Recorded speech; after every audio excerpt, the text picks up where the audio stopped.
ស្គាល់មនុស្សច្បាស់តាមរយៈ28ចំណុចនេះបើរៀនចេះហើយធ្វើឲ្យអ្នកខ្លាយជាអ្នកខ្លាំងមួយរំពេចសូមត្រៀមញ៉ាំទឹកមួយកែវសិនព្រោះអត្ថន័យរៀងក្តៅបន្តិចខ្ញុំមិនសមនឹងនិយាយទេប៉ុន្តែដើម្បីល្អទាំងអស់គ្នាខ្ញុំបង្ខំចិត្តនិយាយជាពិសេសចំណុចទី9ទី16និងទី24ទី1មនុស្សដែលមិនសូវចូលចិត្តរំខានអ្នកដទៃជាធម្មតាក៏មិនចូលចិត្តឲ្យគេមករំខានវិញដែរហើយមនុស្សមិនចេះបដិសេធក៏ជាមនុស្សមិនចេះប្រឡូកក្នុងសង្គមដែរទី2មនុស្សដែលតែងតែនិយាយដើមគេប្រាប់អ្នកប្រកបជាអាចនិយាយដើមអ្នកទៅប្រាប់គេវិញដែរទី3មនុស្សដែលជួបប្រទះគ្រប់រឿងតូចតាចតែងតែត្អូញត្អែជាទូទៅគឺធ្វើបានតែរឿងតូចតាចប៉ុណ្ណោះ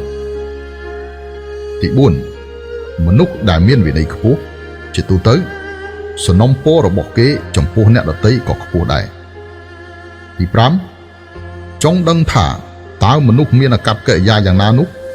អាចសង្កេតបានតាមរយៈការចិញ្ចឹមបណ្ដុះបណ្ដាលកូនរបស់គេតើយ៉ាងដូចម្ដេចទី6និយាយជាមួយមនុស្សឋានៈខ្ពង់ខ្ពស់ស្ដាប់សម្ដីរបស់គេកុំស្ដាប់តែអត្ថន័យខាងក្រៅ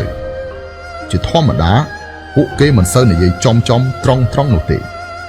តែងតែនិយាយបញ្ឆិតបញ្ឈៀងទី7បើអ្នកជូនស្ករគ្រាប់គេមួយគ្រាប់គេសងត្រឡប់ឲ្យអ្នកពុត្រាមួយផ្លែវិញភ្លាម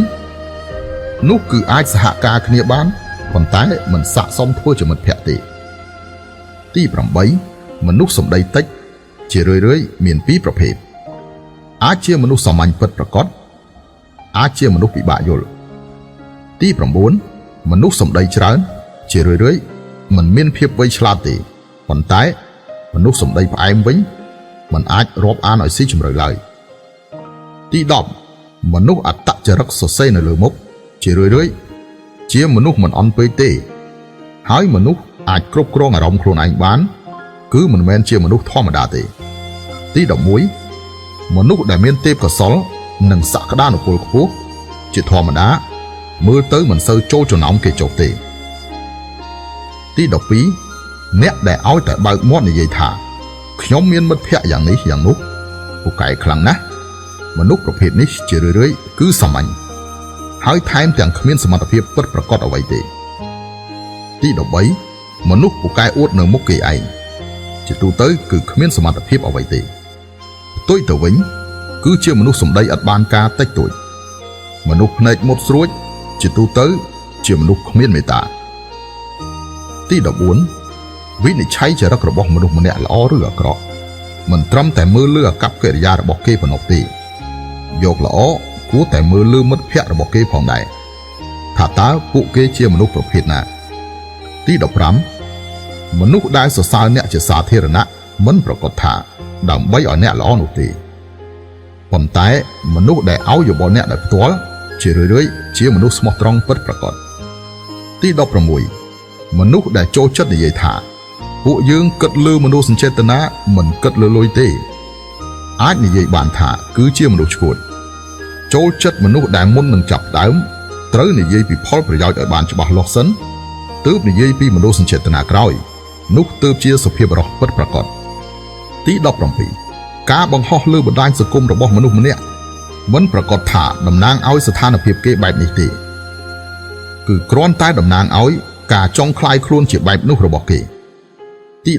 18មនុស្សដែលអាចនៅទីតាំងជាក់លាក់មួយបានប្រកាសជាគេមានឧត្តមភាពរបស់គេមិនខ្វល់ថាអ្នកស្អប់គេប៉ុណ្ណានោះទេទី19អ្នកដែលជួបវិបត្តិស្នេហាមួយរយៈហើយអាចដើរចេញមកបានភ្លាមនោះអាចថាគេគ្មានចិត្តតស៊ូលះបង់ឬក៏ហេតុផលគេគួរឲ្យខ្លាចទី20បើសិនអ្នកជួបមនុស្សលោឆាយមិនចូលចំណោមគេនោះគេភាគច្រើនជាមនុស្សពោពេញទៅដោយបទពិសោធន៍តែបើសិនជាអ្នកឃើញមនុស្សម្នាក់មានអារម្មណ៍មិនស្រួលខ្លាំងដោយសារខ្លួនឯងចូលចំណោមគេមិនចុះ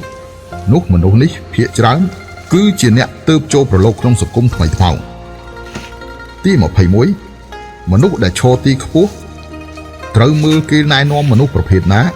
គេលើកតម្កើងមនុស្សប្រភេទណានោះគេក៏ជាមនុស្សប្រភេទនោះដែរទី22មនុស្សធ្វើការកាន់តែប្រុងប្រយ័ត្ន ខ្លាចប៉ះពាល់គេកាន់តែងាយនឹងប៉ះពាល់គេណាស់ដែរផ្ទុយទៅវិញកាន់តែឆេវឆាវទី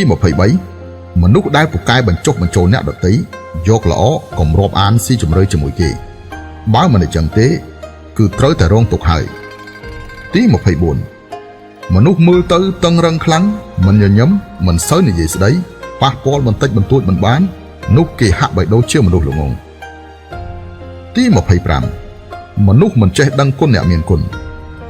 គឺមិនអាចធ្វើល្អជាមួយគេបានដោយស្មោះឡើយដោយសារគេគ្មានចិត្តស្មោះត្រង់នឹងឪពុកម្ដាយខ្លួនឯងតើអ្នករំពឹងថាគេនឹងស្មោះត្រង់នឹងអ្នកទេទី26មនុស្សដែលមិនបង្ហោះតាមបណ្ដាញសង្គមមិនប្រកាសថាគេគ្មានពេលវេលាទេប្រហែលជាមិនសូវសុខសប្បាយឬក៏សុខសម្បូរសប្បាយខ្លាំងទី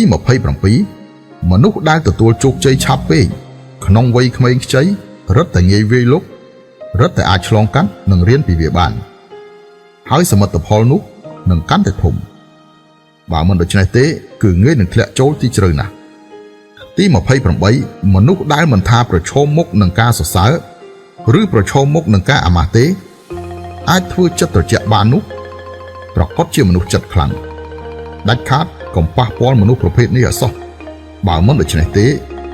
វានឹងបញ្ចប់ទៅយ៉ាងវេទនាមើលវីដេអូនេះរួចកុំអាលជេរខ្ញុំសាកល្បងសង្កេតមើលមនុស្សជុំវិញខ្លួនអ្នកមើលតើខ្ញុំនិយាយនេះត្រូវដែរឬទេ